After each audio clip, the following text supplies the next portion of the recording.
One of the most pernicious myths in American politics is this idea that the Democratic Party is somehow the champion of the downtrodden, the minority, and the Black American. In fact, this myth is so flimsy, it only takes a cursory analysis of history to disprove it completely. Starting with Republican President Abraham Lincoln and the signing of the Emancipation Proclamation.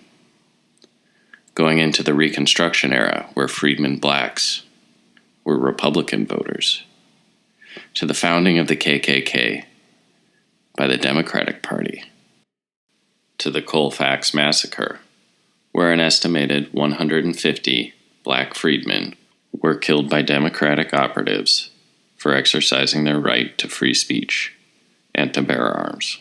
Of course, the common refrain is, well, that all changed in the Civil Rights era. Well, did it? The 1964 Civil Rights Act was passed with 80% Republican support and only 58% Democratic support.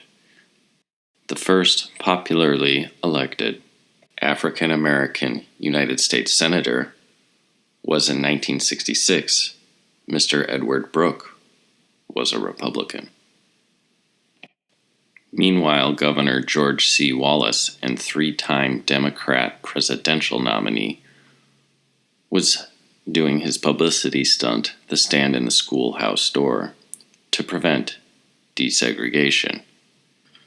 George Wallace was in office until 1987.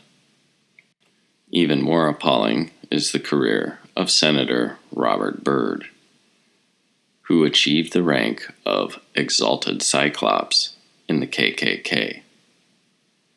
Robert Byrd died in office in 2010. He was a mentor to 2016 presidential candidate Hillary Rodham Clinton and 2020 Democratic frontrunner Joe Biden describes Mr. Byrd as a dear friend. To gain insight into the current Democrats' view on the Black American, I think it's instructive to look at one of the bastions of liberal power in America today, which is Hollywood. And as Dave Chappelle pointed out on Oprah, he noticed that it seems a large number of black male actors are being cast into roles where they are forced to wear dresses. Now, I believe that this is a sort of humiliation ritual by the powerful and the elite to remind these actors where within the hierarchy they actually stand. So to better understand this strange phenomenon, I want to look more into the nature of humiliation rituals. So I want to read to you an article that was published in Psychology Today by psychiatrist Neil Burton called The Psychology of Humiliation. Embarrassment, shame, guilt, and humiliation all imply the existence of value systems, whereas shame and guilt are primarily the outcome of self-appraisal. Embarrassment and humiliation are primarily the outcome of appraisal by one or several others, even if only in thought or imagination. One important respect in which humiliation differs from embarrassment is that, whereas we bring embarrassment upon ourselves, humiliation is something that is brought upon us by others. Tommy confides to his teacher that he has not done his homework. He feels embarrassment. The teacher reveals this to the whole class. Now, he feels even greater embarrassment. The teacher makes him sit facing in the corner, provoking the laughter of his classmates. This time, he feels humiliation.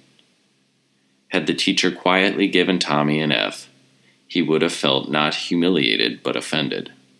Offense is primarily cognitive, to do with clashing beliefs and values, whereas humiliation is much more visceral and existential.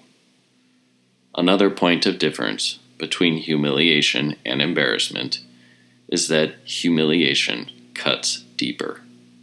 Humiliation is traumatic and often hushed up, whereas embarrassment, given enough time, can be sublimed into a humorous anecdote. More fundamentally, humiliation involves abasement of pride and dignity, and with it, loss of status and standing. The Latin root of humiliation is humus, which translates as earth or dirt. We all make certain status claims, however modest they may be. For instance, I am a competent teacher, I am a good mother, or I am a beloved spouse. When we are merely embarrassed, our status claims are not undermined, or if they are easily recovered. But when we are humiliated, our status claims cannot so easily be recovered, because in this case, our very authority to make status claims has been called into question. People who are in the process of being humiliated are usually left stunned and speechless, and more than that, voiceless. When criticizing people, especially people with low self-esteem, we must take care not to attack their authority to make the status claims that they make.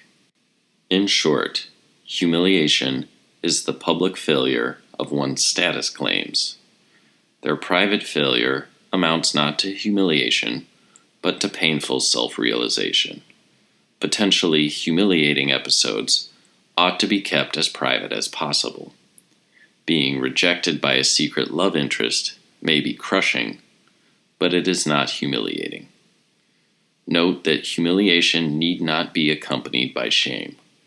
For instance, Jesus may have been crucified and thereby humiliated, but he surely did not feel any shame. Highly secure or self-confident people who believe that they are in the right rarely feel shame at their humiliation. Just as Jesus' crucifixion left stigmata, so humiliation is stigmatizing. People who have been humiliated carry the mark of their humiliation and are thought of and remembered by their humiliation. In a very real sense, they become their humiliation.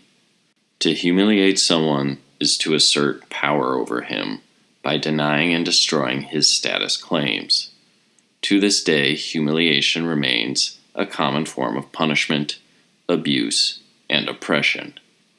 Conversely, the dread of humiliation is a strong deterrent against crime. History has devised many forms of humiliating mob punishments.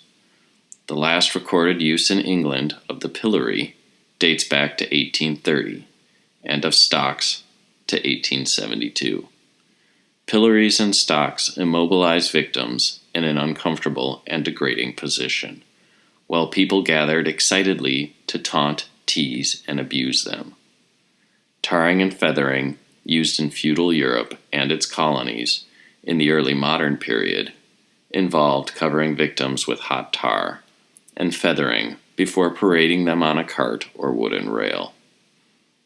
Ritual humiliation in traditional societies can serve to enforce a particular social order, or, as also with hazing rituals, to emphasize that the group takes precedence over its individual members.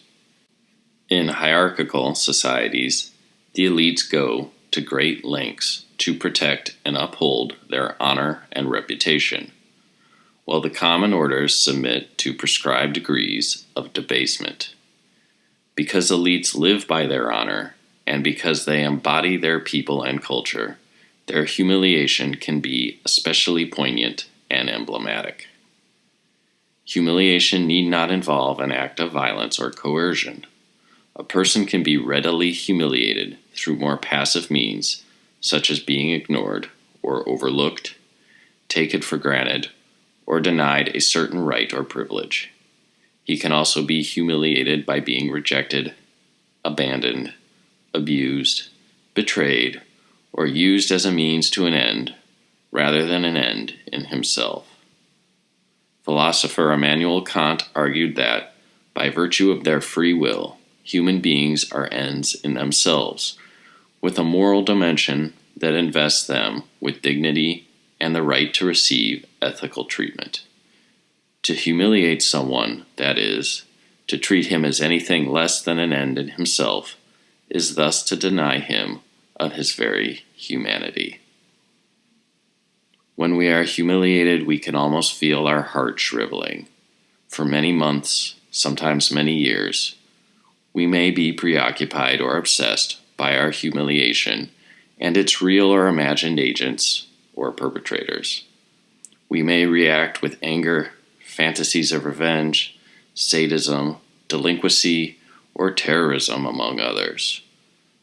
We may also internalize the trauma, leading to fear and anxiety, flashbacks, nightmares, sleeplessness, suspicion and paranoia, social isolation, apathy, depression, and suicidal ideation. Severe humiliation can be seen as a fate worse than death, in that it destroys our reputation as well as our life, whereas death merely destroys our life. For this reason, inmates who have suffered severe humiliation are routinely placed on suicide watch. It is in the nature of humiliation that it undermines the victim's ability to defend himself against his aggressor. In any case, anger, violence, and revenge are ineffective responses to humiliation because they do nothing to reverse or repair the damage that has been done. The victim either has to find the strength and self-esteem to come to terms with his humiliation, or, if that proves too difficult, abandon the life that he has built in the hope of starting afresh. And seeing all this, it makes me wonder if this is the humiliation that we see in public. Imagine what is done behind closed doors.